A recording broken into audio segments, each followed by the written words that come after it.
It is my high honor to introduce to you the President-elect of the United States of America, Donald Trump. A tide of discontented white Americans swept Donald Trump into the White House. This was a whitelash. We don't want to feel that someone has been elected by throwing away some of us to appeal more deeply to others. In the wake of Donald Trump's election, the most dominant narrative was how shocking it was that an American politician could rise to the most prominent office in the land by scapegoating people of color. Last night you told CNN, quote, "Islam hates us." Did you mean all 1.6 billion Muslims? I mean a lot of them. Donald Trump looked at working class white folks and said, yes, you're frustrated, yes, you're in pain, and the source of your pain is not us. It's not the rich folks who tanked Wall Street, it's those poor folks. Our inner cities are so bad right now. It's those working class folks, it's those brown people coming across the border. We don't want them in our country. These are bad people. Law and order must be restored. Those are the kinds of arguments that conservative politicians have used for generations. Law and order. And to those who say that law and order is a code word for racism.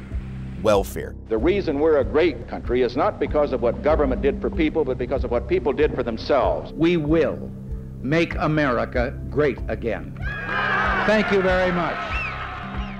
The real key to Trump's support was cultural anxiety, this idea that the country was fundamentally changing and changing for the worse. I do feel like that we have been overlooked with all these special interest groups getting their way and their voices being heard. We've kind of been brushed to the wayside, I think, and we're the mainstream here. I was born and raised in this country.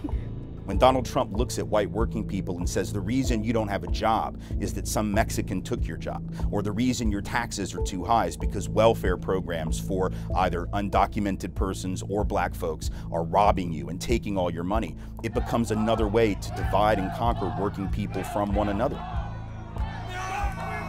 It goes back to the colonial period itself, when they make them believe they had more in common with the rich than they did with the black person who they work next to every day. How long will we have to pay for slavery?